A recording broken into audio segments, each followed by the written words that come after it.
Mostly of new material. I've done a couple of things at the SU Comedy Network before. And, well, the more perceptive amongst you might have noticed I am a mature student. I am over the age of 21. 22. I am 22. And, to be honest, Royal Holloway is not the best university in the world for mature students. Like me. For example, it takes me ages to get here from London. And then I have to go up a steep hill. And then when I get there, I'm surrounded by children.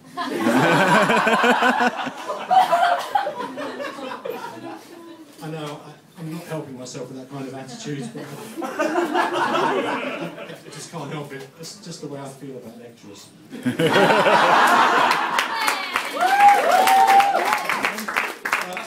I'm doing English and creative writing, so when a lecturer asks me about Shelley's views about the importance of poetry, I don't know whether I should say, well, I think Shelley makes a powerful case for the development, for the importance of poetry in developing intellectual and moral faculties, but I think he overstates it when he says poetry is more important than science. Or do I say, shall I pull a shiny penny out from behind your ear? That's a good effect.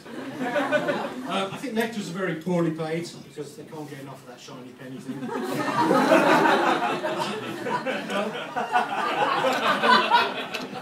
I don't think I helped myself when I started. I used to come in a suit, so obviously all the students thought I was a lecturer. All the lecturers thought I was the principal. Even the principal crossed the road. I think he thought I was from the QAA. But, yeah, as I was here, I wanted to do this properly. I'm doing this full-time 3-year course, and so that meant a couple of things. I think the first thing I wanted to do was to try and live on a student loan. Fucking bad idea that was. But I'm guessing now by mid-February, your money's all run out. Partying, booze, drugs, yeah? I'm the same. Mortgage, new boiler. Ketamine.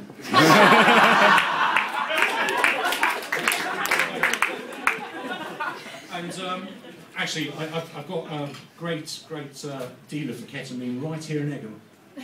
Tesco's.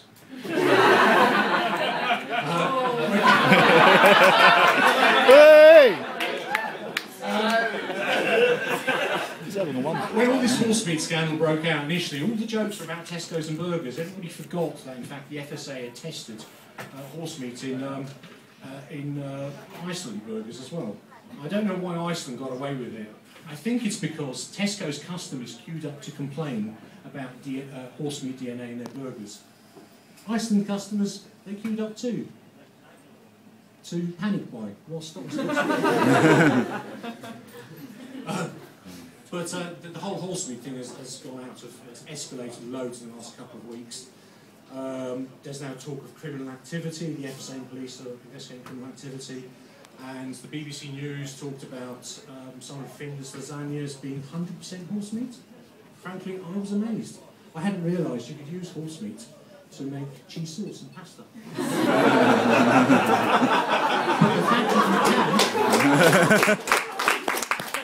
the fact that you can does point towards a likely criminal culprit. And I think it's a matter of time before Heston Blumenthal goes down. And while they're at it, the FSA should be testing, DNA testing his product as well. Snails? Anyway, I'm getting off the track a bit. I want to talk about being a mature student. So the second thing I did was I decided I had to do something other than just studying. So being a mature individual with a responsible job in management, I thought the best thing for me to do would be to become a music journalist. Or the Founder newspaper.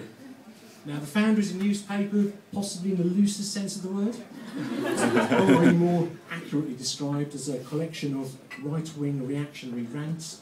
Other articles almost entirely made up of non-sequiturs. Hangs around, unread, in big piles in convenient locations, in case the toilet paper supply runs out. But yeah, I wanted to do music journalism, so I had to learn that trade, which meant learning the jargon. So let me give you some examples. For example, you can't simply say you like a piece of music or an act. You have to say why. But failing that, you have to use poncy words like ethereal, lush, winsome. Something is seminal or anthemic or a masterpiece if you really, really like it, or it's Radiohead. If a band are a bunch of lazy fuckers who don't produce any material for years on end, and they do finally release something, it's highly anticipated. Even if no one gives a fuck about it, shit songs, purely released for commercial gain. You also have to compare things by, you have to judge things by comparing them to others, preferably using the word love child. So, for example, Rita Ora is the love child of Rihanna and Gwen Stefani, yeah? One Direction is the love child of Boyzone and an even bigger bunch of talentless cunts.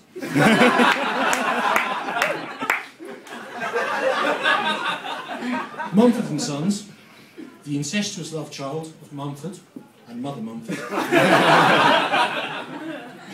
But I like to think that I did some good work in that first year. I think I introduced my fellow students to a few new up-and-coming acts. The Pogues. Duran Duran. Take That. That's the love child of One Direction and Robbie Williams. Because there's nothing Harry Styles won't fuck, provided it's older than him. So, anyway, after a year, the music editor got promoted to editor, and I got the job of music editor and the founder. Yeah. One person is ready. I mean, I like to think I got the job because I did some great work in that first year, but frankly, I think part of the reason is because he hadn't actually met me. And when he did meet me, there was the happy existence of age discrimination legislation. Now, being music editor did have its perks. I used to get sent lots of free stuff, CDs and downloads to review. 99% of it absolute shit. But occasionally you got something decent, the Maccabees album or the Kasabian album, or this little gem. Alvin and the Chipmunks, Chipper. I got sent this, honestly. Comes with its own poster. Which I had to take off my wall to come in. And when I got sent this, I thought, what the fuck are the PR company thinking of sending me this? On what planet does Alvin and the Chipmunks speak to a university demographic? I mean, I know Royal Holloway isn't the best place for mature students, but I hadn't realised they had a kindergarten. Then I remembered Royal Holloway has a drama department.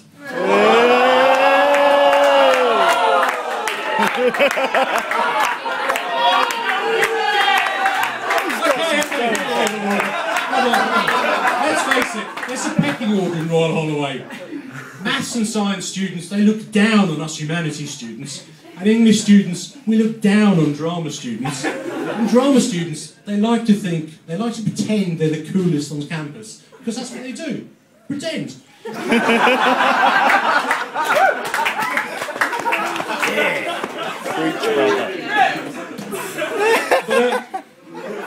Media studies. No, I'll try and work that in next time. I sort of regret never having done an article about Alvin and the Chipmunks. There's so much I could have talked about. Did you know, for example, they've been around since the 50s? They've released over 40 albums. That's more than Elvis and the Beatles put together. Although I think they probably exercise a degree of quality control over their material. And I researched them, and all sorts of things I could have written about them. They influenced a lot of acts. The Bee Gees, Michael Jackson, David Bowie's The Laughing Gnome. I could have talked about their split in the 60s and their highly anticipated return in 1980.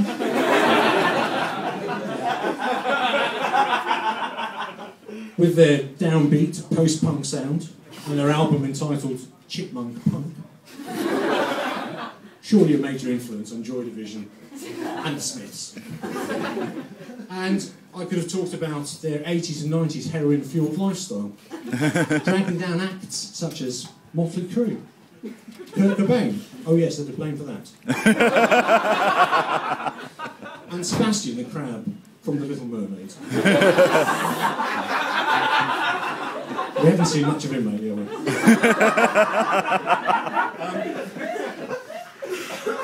And then finally I could have talked about their second comeback, their film career, their trio of top 10 soundtrack albums, culminating in this, their anthemic, seminal masterpiece, Shipwrecked. That's Alvin and the Chipmunks, the love child of the Wombles and Joe Pasquale. Thank you very much, that's it for now. Come and see you at Holloway's, got Towns and Monday, come to the next lesson night on the 18th of March. And thank you very much for tonight, it's been fantastic, enjoy the rest of the act. Thank you.